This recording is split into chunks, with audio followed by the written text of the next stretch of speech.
Let's be real. If you've ever run a business, you know exactly what it feels like. It's this wild roller coaster, right? Insane highs, gut-wrenching lows, and you're just constantly putting out fires that seem to ignite out of thin air. It takes everything you've got. But what if I told you the biggest threats to your success aren't what you think they are? Let's dive into some of the most common pitfalls that can absolutely sink a business, not from the outside, but from the inside out. I bet this quote right here feels pretty familiar. That daily grind, the constant crushing pressure. That's just the reality for entrepreneurs everywhere. We pour our heart, our soul, pretty much everything we have into these ventures, but so many of them still end up struggling. Right, so that leads to the big question. Why? After looking at over 1,000 businesses, a really clear pattern starts to show up. And it's not so much about market timing or the competition or even the economy like we tend to believe. Turns out the real culprits are these deeper, structural, and, let's be honest, human mistakes we make inside our own companies. These are the hidden traps that slowly but surely poison a business from within. So today, we're going to expose 6 of the most common ones and, most importantly, talk about how you can avoid them. Okay, let's kick things off with the first and, I'd argue, probably the most common trap of them all. The control trap. Oh yeah. This is where you, the owner, become a prisoner in the very thing you built to create freedom. You're great at what you do, right? Maybe you're the best salesperson, the best coder, the best technician. So you think, why would I ever train someone else to do this? They won't do it as well as me. But here's the problem.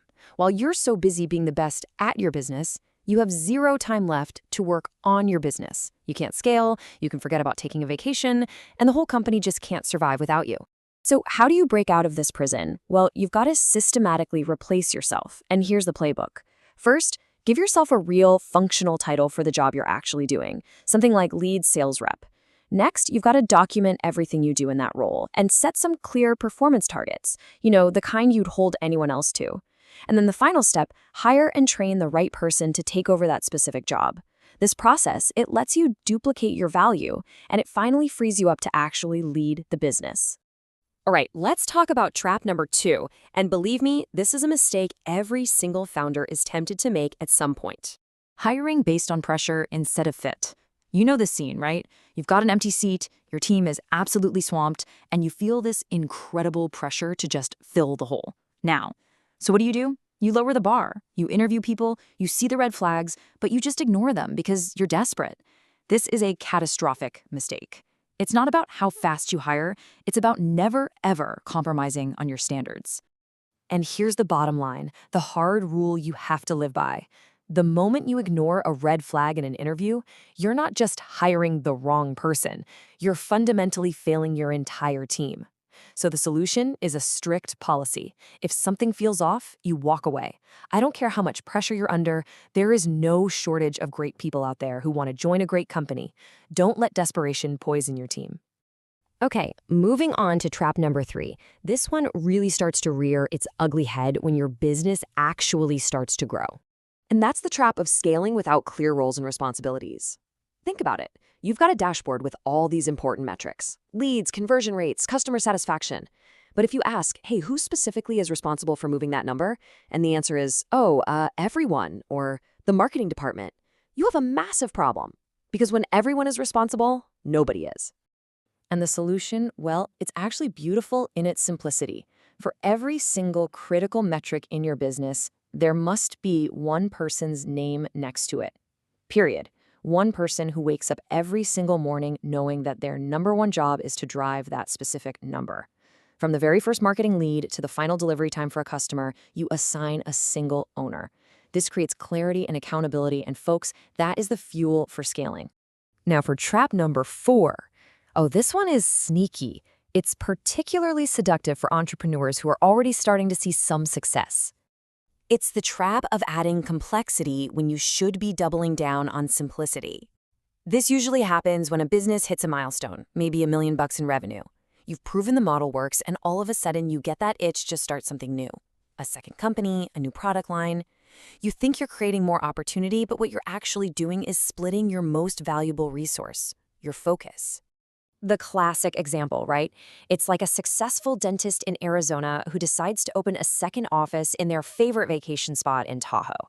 All of a sudden, their vacation spot is now work. Their attention is completely divided. The original office starts to suffer, and the new one never really gets the traction it needs.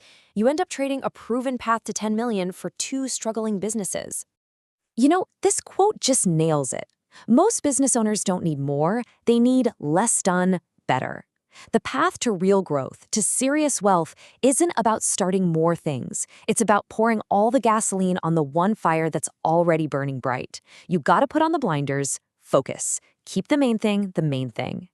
All right, trap number 5. This one's a big one. It's all about where you spend your most valuable resource, and that's your attention. This is the trap of solving the wrong problems. As a founder, it is so easy to get obsessed with the parts of the business you enjoy or the parts you understand the best.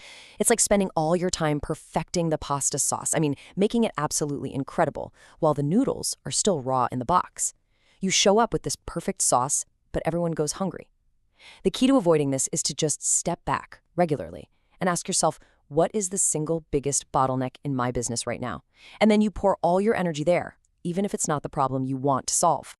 Okay, and that brings us to our 6th and final trap. This is one that people ignore in the early days, but man, it can be absolutely fatal as you start to scale. And that's ignoring your culture until it is way too late. And look, when I say culture, I am not talking about ping pong tables and free snacks. That's not culture, that's just perks. We are talking about the fundamental operating system of your entire business. See, real culture, true culture, is a system. It's a system that's designed to make it easy for other people to succeed. It's built on a foundation of clear processes, so people actually know what to do, consistent feedback, so they know how they're doing, and aligned goals, so everybody's pulling in the same direction. Top performers, they don't want to work in a place where they have to guess what success looks like. They crave structure, and that is what a real culture provides. So as we wrap this up, I really want to leave you with this one question to think about. Take a hard look at your own business. Is it a well-designed machine, truly built for growth and success? Or have you accidentally built one of these traps for yourself?